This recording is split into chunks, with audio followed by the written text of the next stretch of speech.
la place exacte de la femme. Oui. Moi, je peux dire, dès les débuts de la politique dans notre République, la femme a toujours eu une place, mais toujours cachée derrière l'homme. Oui. C'est-à-dire un grand homme politique, derrière lui, il y a toujours une femme qui l'accompagne. Donc la place a toujours été là, et la place... Elle n'a même pas cherché, je dois me mettre ici ou là-bas. Elle est là et elle accompagne la politique. Alors, Madame Aline, vous trouvez cet aspect de choses normales, que la femme puisse jouer toujours, je peux dire, un rôle ou bien une place auxiliaire dans la politique, et c'est toujours l'homme qui est au devant de la scène. Quand est-ce que la femme aussi peut jouer les rôles pratiquement général? Voilà. Au fait... la place que la femme cherche en politique. Tout d'abord, la femme doit être consciente. Parce qu'en politique, ce sont des grandes responsabilités. Elle doit d'abord être consciente de ce qu'elle veut. Et c'est comme ça qu'elle peut évoluer. La place de la femme en politique, donc, ça joue un grand rôle. Sans la femme, la politique ne devait pas être appelée politique. Parce que si elle s'intègre d'abord, tout change. Tout change. Oui, tout change. Mais, premièrement, elle doit d'abord être animée de l'inspiration. Elle s'inspire. D'avoir confiance en elle. D'avoir confiance en elle et enfin, elle va arriver à briser la voile. Voilà, c'est un peu ça. Elle doit se faire vraiment confiance. Qu'elle ne se doute pas et se dit, bon, ici c'est l'homme, moi ma place doit être ici. Non, la place de la femme, elle est partout. Partout. Prenons l'exemple de nos maisons. Comment est-ce que nous gérons notre maison? En même temps, elle gère la famille. En même temps, elle gère son mari. En même temps, elle gère sa vie chrétienne. Mais en politique, qu'est-ce qui lui sera difficile? Donc, elle peut tout une fois que elle s'est fait confiance. Voilà. Alors, ça, c'est pratiquement une autre question que je devais poser. Qu'est-ce qu'il faut à cette femme pour qu'elle puisse enfin se démarquer? Alors, voilà, je ne sais pas. Les faits où on se retrouve, des postes clés, c'est toujours pour des hommes. Ce n'est que des femmes qui jouent. J'ai posé la question des postes auxiliaires. Voilà, la femme, c'est elle. Si on a une association, peut-être trésorerie, là on donne à la femme. Je ne sais pas si c'est quoi on donne à la femme. C'est parce qu'on sait que ça lui suffit, ou bien c'est aussi en quelque sorte la mauvaise foi quand les hommes pratiquement de ne pas donner l'accès ou bien les bonnes choses à la femme. En fait, c'est ça le grand problème que nous avons. Nous sommes butés à un problème où la femme, d'abord traditionnellement, rentrons d'abord dans notre culture, où nous disons la place de la femme c'est à la cuisine. À la cuisine, Au fait, ou bien la place de la femme c'est faire des enfants. Oui, ou soit elle c'est une machine à production. Non. Non et non. Maintenant, si j'aimerais bien répondre à cette question, c'est que nous-mêmes en tant que femmes, nous devons se mesurer. L'homme, quand tu es à la maison, tu es femme. Mais quand tu es dans la société ou sur la place publique où la politique joue son rôle, nous devons se dire que nous sommes humains. Je sais que Tim est humain, moi aussi je suis humain. Moi, je n'ai pas mon problème avec ma féminité.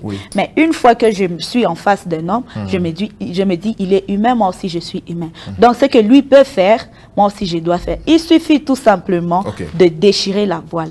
Déchirer la voile comment? C'est faire confiance. Être consciente et surtout se cultiver. Vous voyez, surtout c'est cultiver. Oui, ici chez nous au Congo, ce n'est pas seulement au Congo. Dans toute l'Afrique, on s'est dit la place de la femme doit être à la cuisine. Le poste qu'elle peut occuper, c'est le secrétariat, la trésorerie. Donc ça, c'est la femme. Même dans les ministères. Oui, il y a tellement de protocoles, et tout. Alors que une femme peut être présidente de la République. Nous avons des femmes qui ont eu à gérer des pays et qui ont pris des responsabilités sur des postes stratégiques. À notre ex-présidente de l'Assemblée nationale, Janine Mabunda, qui je loue jusqu'à aujourd'hui, elle s'est imposée suite à son caractère et tout, les hommes se sont dit non. C'était pas qu'elle était incompétente, seulement les hommes se sont dit pourquoi cette femme peut nous dépasser et ils ont cherché tous les moyens possibles pour l'écarter du jeu. Alors, la femme, moi je pense, le jour où le Congo aura à la tête une femme, les choses vont changer. Vont complètement changer. Positivement. Positivement. Et ces jours-là, vous vous souviendrez de moi. En tout cas. En tout cas, oui. Voilà. Alors, pratiquement, vous êtes en train de nous dire, vous êtes en train de nous prêcher pratiquement sur... voilà, on est en train de... C'est beau d'écouter ça aux oreilles. Et tout d'un coup, alors moi, je suis en train de m'interroger. C'est ça pratiquement votre secret. Vous, ce que vous êtes en train de faire, vous êtes voilà, dans le parti politique. Vous êtes dans... bientôt, maintenant, là, Parlement des jeunes parlementaires. Voilà, vous avez un autre travail que vous faites. Et tout ça. Voilà. Vous arrivez à faire ça comment? Par quels moyens que vous avez utilisé pour parvenir à là où vous êtes aujourd'hui et à arriver là où vous voulez arriver dans les jours à venir? Tout d'abord, je suis une femme de beaucoup d'ambition. Et dès ma jeunesse, je n'ai jamais cessé de faire entendre la voix féminine. Comment j'arrive à faire tout ça? Je suis dans un parti politique cadre qui est le PPRD, auquel je suis vice-coordonnatrice d'une cellule de base qui ne regorge que de femmes, que de filles, de jeunes filles. J'ai aussi un travail, je travaille aussi. Non seulement ça, je suis aussi vice-coordonnatrice d'une association. Et maintenant, nous sommes... reconnue au niveau du Parlement des jeunes en tant que présidente de la commission genre-famille. En tout cas. Tout ça, ça demande une discipline. Pour arriver à des grandes responsabilités, ça demande une discipline. Et aussi, c'est que nous, les femmes, on n'est pas comme des hommes. On n'aime pas se faire vendre. Mais on préfère apporter des solutions dans la société au moment voulu. C'est de ça qu'on a eu à travailler, à évoluer, mais nous prenons des exemples, pas seulement des femmes, mais aussi des hommes. Moi, si je suis aujourd'hui tel que je suis, c'est parce que j'ai pris l'exemple de beaucoup d'hommes qui m'ont inspiré, mais d'autres femmes qui m'ont boosté à travailler et à fournir beaucoup d'efforts pour ressortir les meilleurs de moi. Oui, c'est un peu ça.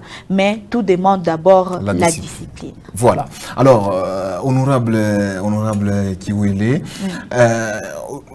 on entend beaucoup plus par les femmes quand on les pose peut-être la question de savoir pourquoi est-ce que vous n'aimez pas vous engager peut-être dans la politique, dans différentes structures et tout ça.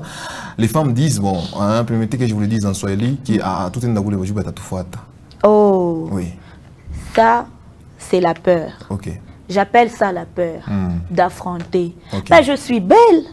Tu es femme, tu es belle. Mais si on ne te drague pas, tu veux qu'on te drague où? Au marché, on peut te draguer.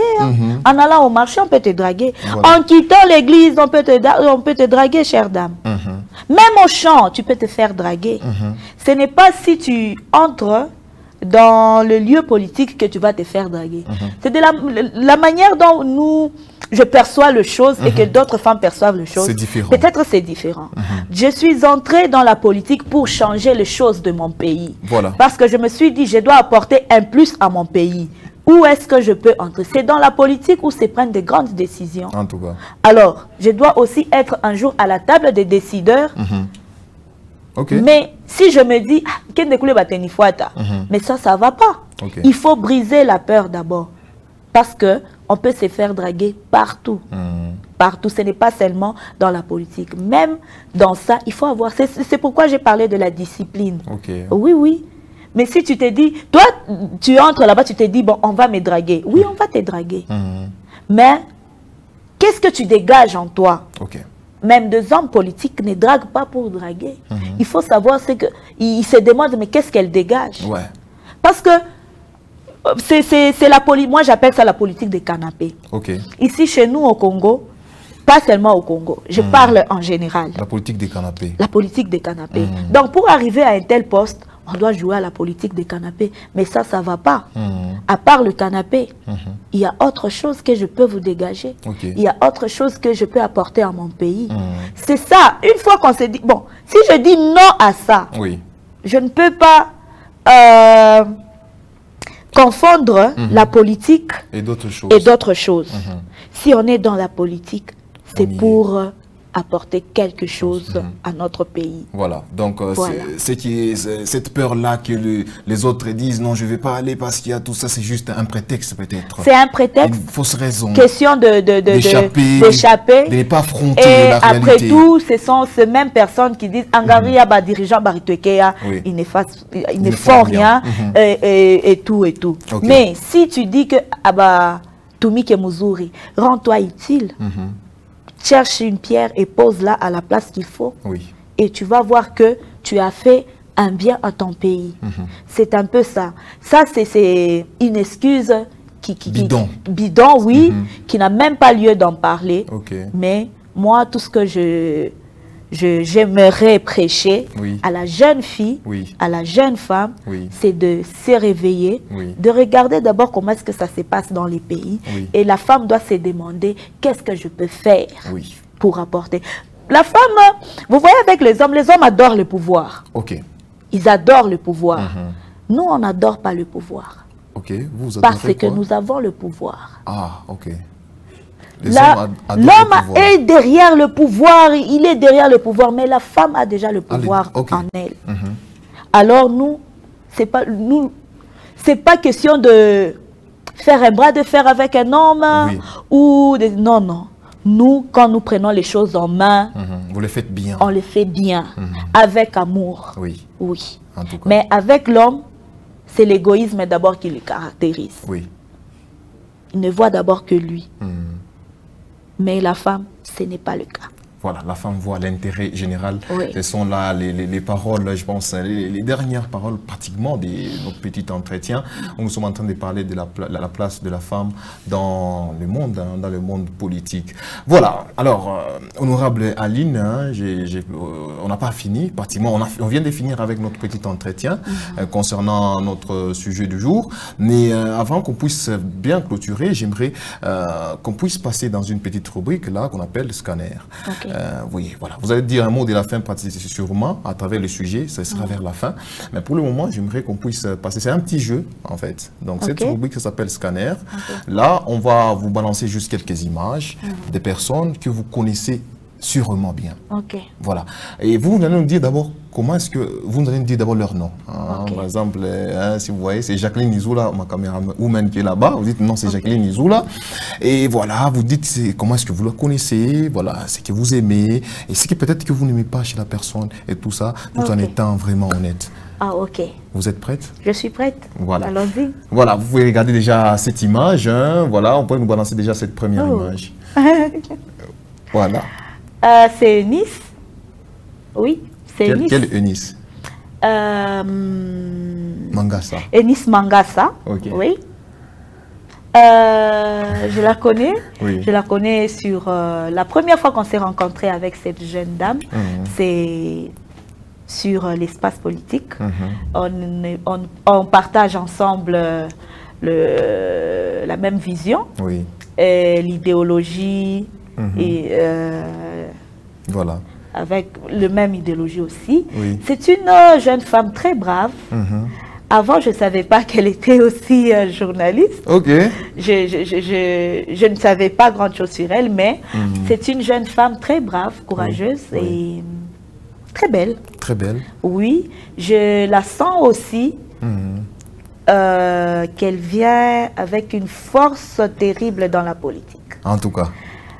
Je peux dire que nous sommes ses aînés. Je suis un peu aînée dans la politique, mais elle, je la sens très forte. Très forte. Oui. Mangasa, on a bitu. On a bitu. Voilà. Et honorable Mangasa, voilà, parce qu'elle est aussi. Elle est aussi honorable. Oui. Elle est aussi honorable. C'est pourquoi j'ai dit, je la sens qu'elle vient avec une vitesse. Des croisières. Oui, des croisières. Elle est aussi au sein du Parlement. Donc, elle et moi et toutes les autres femmes qui sont au Parlement, nous allons faire quelque chose de bon. En tout cas. Voilà. Une autre image, Gloire, s'il te plaît. Nous sommes en train de passer dans ce scanner. Oh, waouh. En tout cas. Ah, ok. Elle, c'est Fanny Kajkayem. Au fait, cette femme joue un grand rôle dans ma vie. Ok. On s'est rencontrés aussi, on s'est rencontrés quelque part. C'était en 2015 où nous avons fait notre première rencontre au sein d'une organisation de jeunes. J'étais dans une structure où j'étais la seule femme avec derrière moi 14 hommes. Des grands hommes, bien sûr, aujourd'hui, ils occupent vraiment des postes de responsabilité. Cette femme m'a prêché la politique. Ah bon? Elle est la coordonnatrice de notre association. C'est elle la coordonnatrice et moi, je suis son adjointe. Au sein de notre cellule de base que je vous ai parlé tout à l'heure, elle est encore la coordonnatrice, moi je suis son adjointe. Donc si aujourd'hui, bien que j'avais aussi mes anciens politiques, si aujourd'hui je me suis maintenue en politique, c'est grâce à cette femme que j'aime bien. C'est une amie pour moi, c'est une sœur amie, donc on est devenus comme des sœurs, elle est toujours là pour moi. Donc c'est une femme qui veut à ce que tout soit parfait. Donc elle ne m'accorde jamais que je pose des erreurs. Alors elle m'a façonné. Elle m'a façonné.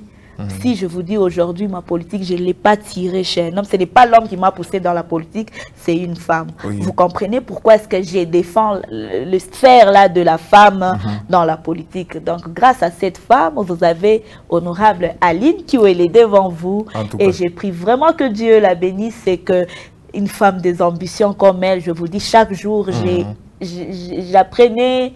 Je continue encore d'apprendre à ses côtés. C'est un peu ça. Voilà. Moi, je l'appelle ambassadrice de la jeunesse féminine. Fanny Kajadi. Attendez, on se voit depuis quelque part. Parce qu'il m'a dit, en tout cas, je veux suivre.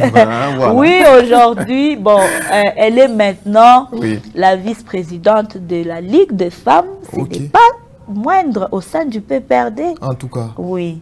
Mais que ça ne vous étonne pas, un jour, vous la voyez, elle, présidente de la République, soit moi, présidente de la République, soit première ministre de ce beau pays. En tout cas, voilà. Nous allons passer à notre dernière image et on va finir par là avec notre rubrique Scanner. Oh! On dirait que vous le connaissez très bien. Oh, wow! Lui, c'est M. Yannick Tissola, qui d'ailleurs, je le salue de là où il est. Il est le DIRCABA, le directeur adjoint du cabinet du gouverneur. Bon, ça, c'est d'abord lui, mais moi, je le vois en tant qu'un encadreur politique. Il est le fédéral adjoint de notre parti, qui est le PPRD. Cet homme m'épate. Vraiment. Quand je le sens parler, je le vois faire des choses. Donc, il m'épate. Voilà où je vous dis, je tire beaucoup d'exemples dans les hommes pour avancer. Il en fait partie. Monsieur Yannick Tissola, c'est un homme très bien, très humble d'ailleurs et très simple. Il est proche de tout le monde, il est proche de la jeunesse, qui d'ailleurs depuis qu'il est fédéral, il est le seul fédéral qui répond dans un forum de son parti. Quelque chose à louer, chose qu'on ne voyait pas avant avec les autres. Mais c'est quelqu'un d'intelligent. Moi j'aime des hommes quand il dégage une intelligence vraiment. C'est ça Yannick Tissola. Oui, en tout cas, c'est une personne bien. Et si vous avez des jeunes dynamiques au sein du PPRD, c'est grâce à ces grands hommes qui est là. Voilà, merci beaucoup. C'est pratiquement la fin de cette rubrique Scanner.